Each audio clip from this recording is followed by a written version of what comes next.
Hello everyone, welcome back to the channel. In today's tutorial, I will walk you through exactly how to use Baserow, which is a no-code database platform that works just like a spreadsheet but smarter. So make sure that you watch this video till the very end so that you don't miss any of the important steps. If you don't have a Baserow account yet, you can just use my affiliate link in the description.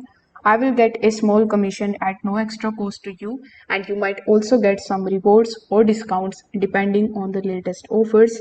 So without further delay, let's get straight into it. First of all, you need to open your web browser, and here in the search bar you need to simply search for baserow.io. Once you are here on this page, it will show you the prompt that will say the data collaboration platform for your teams. So here, in order to get started, simply click on the get started, it's free option, then create your free account over here by providing your email address and your password. So once you are in your dashboard, it should look something like this. Over here in the left hand section, this will be your home page. Then this is the page where all of your projects will go live. Next, if you click on the notifications section, as the name suggests, you will get all of your alerts for the updates and the edits over here.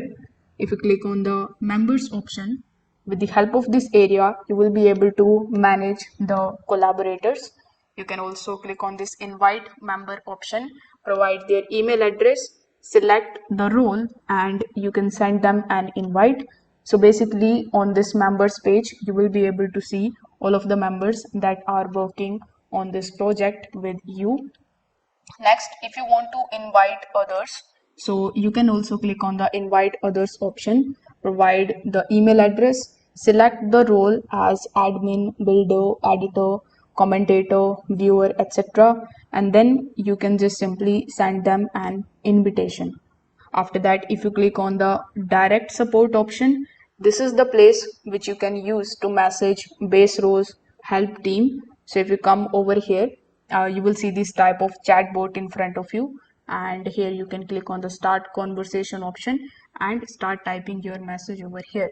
Within just 25 minutes, you are going to get the response from them. Now, if you click on the audit log option, this is the place with the help of which you can track the activity history. So as you can see, we have the audit log for my workspace.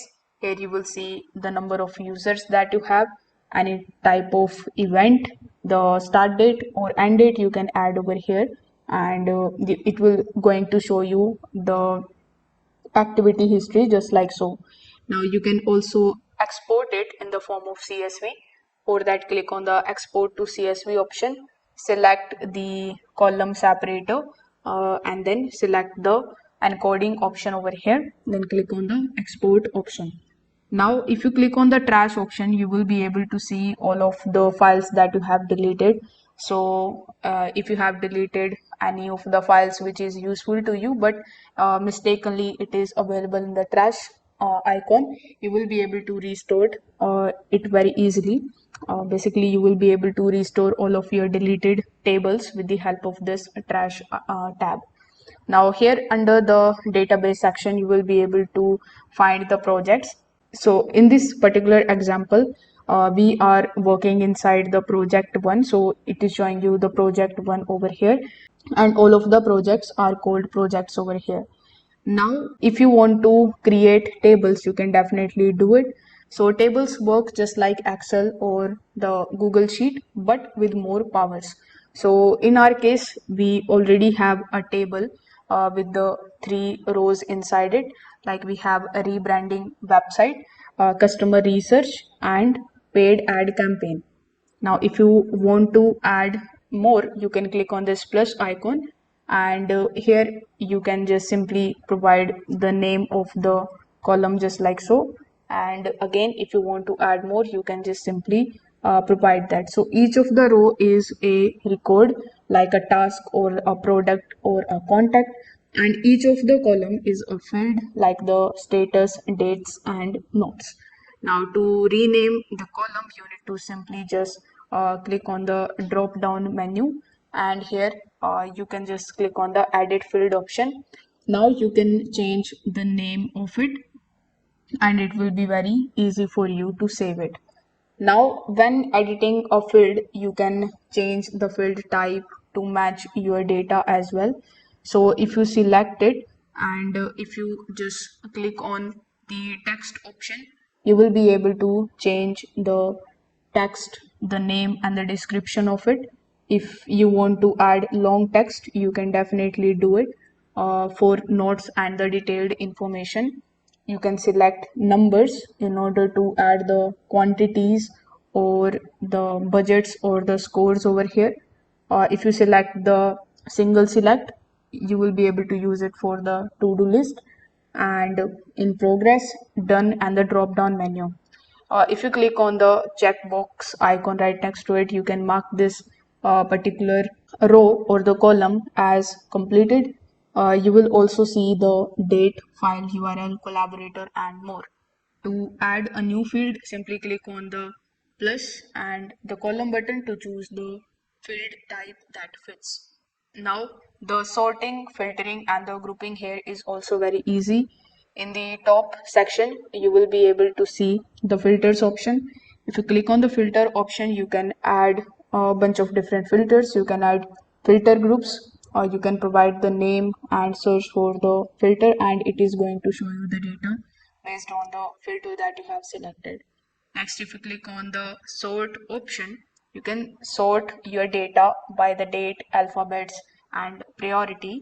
For that, you need to click on the choose a field by sort option, select the name. You can select from A to Z and Z to A, and again, it is going to sort the list for you. Now you can click on the group option and organize the rows by category like the department or assignee. For that, click on the choose a field name, select your row, then you can arrange it like A to Z and from Z to A. Now, if you want to hide the fields, you can select this option and you can basically temporarily remove any kind of clutters. And here you can also see the colors option, with the help of which you can add color coding or the tags or the stages. With the help of this height tab, you will be able to adjust the row height for more visibility. As you can see, this is the medium length and this is the large length. So all of these options actually helps you to stay focused and clean up your tables view.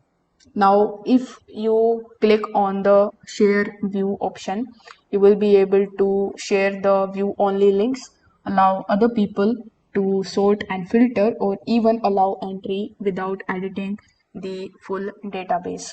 So this is how you can start using Baserow step by step.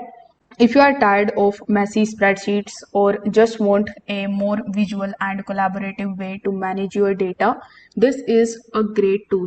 So if this tutorial helped you out, make sure that you like this video and subscribe to the channel. Thanks for watching.